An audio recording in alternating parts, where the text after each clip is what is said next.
All right, guys, today we're going to dive into something that has always intrigued me personally. Something that changes the way that you and I view Qui-Gon Jinn as a Jedi Master.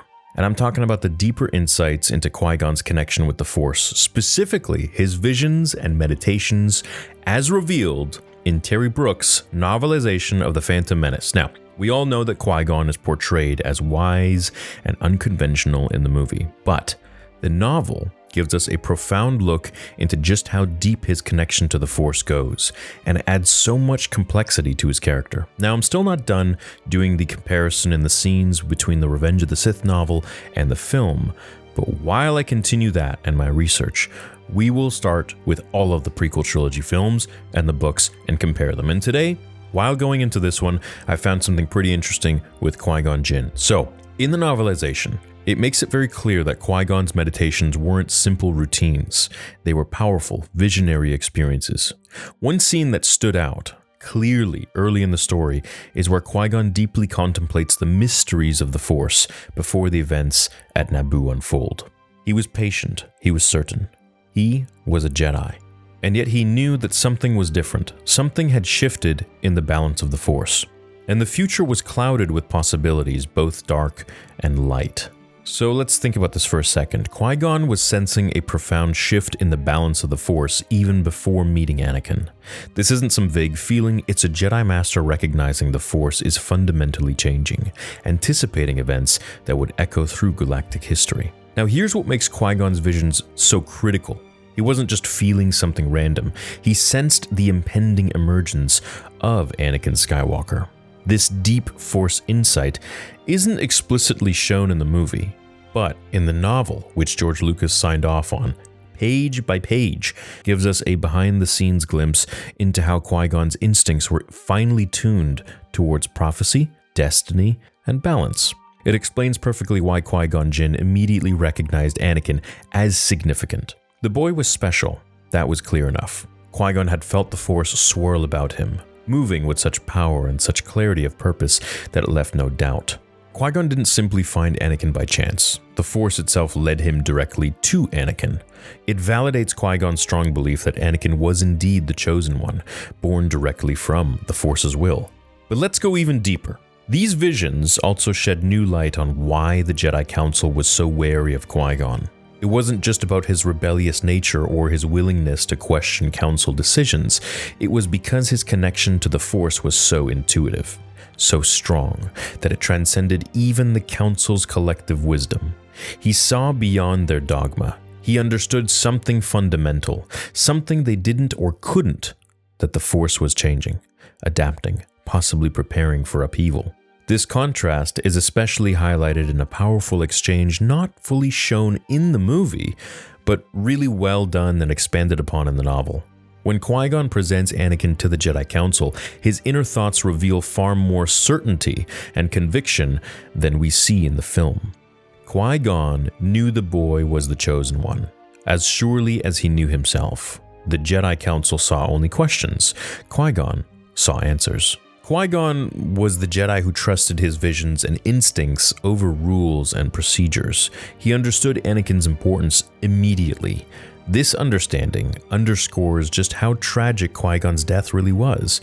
Had he lived, Anakin's future could have been drastically different, precisely because Qui-Gon uniquely recognized the need to embrace Anakin's humanity rather than suppress it. Now, here's another excerpt I'm going to read in just a minute here, and it made me think of this fascinating theory that I've been considering. Could Qui-Gon's powerful visions have made him a direct threat to Sidious's plans? Which connects a video that I made years ago about how Qui-Gon Jinn terrified Darth Sidious, Palpatine. Now think about this. Qui-Gon had an unparalleled sense of the Force shifting, a clear perception that Anakin was uniquely significant. If Qui-Gon had survived, he might have sensed Sidious's hidden presence sooner. We know from the novelization that Sidious was aware of Qui-Gon's potency in the Force. The Sith Lord specifically saw Qui-Gon as a dangerous obstacle, more than even Yoda or Mace Windu. And here's the quote. Sidious had recognized that Jedi Master Qui-Gon Jinn, more than any other, posed a unique threat because of his deep intuition and ability to see clearly through deception. This suggests that Qui-Gon's death was not just luck for Sidious, it was practically necessary. With Qui-Gon alive, Anakin might have never become Darth Vader. The Jedi might have uncovered the Sith much earlier. The entire galaxy might have been spared decades of darkness. But let's pull this back to Qui-Gon's meditations. Another critical aspect in the novelization is how it consistently emphasizes Qui-Gon's belief in living in the present, guided by the Force rather than bound to rigid codes. This ideology wasn't just philosophical, it actively guided his actions.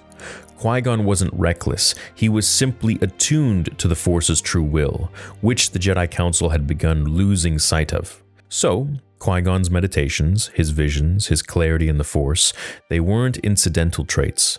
They were the heart of his character, crucial in shaping Anakin's discovery, critical in understanding the Force's shifting balance, and potentially key to uncovering the Sith's hidden machinations far earlier.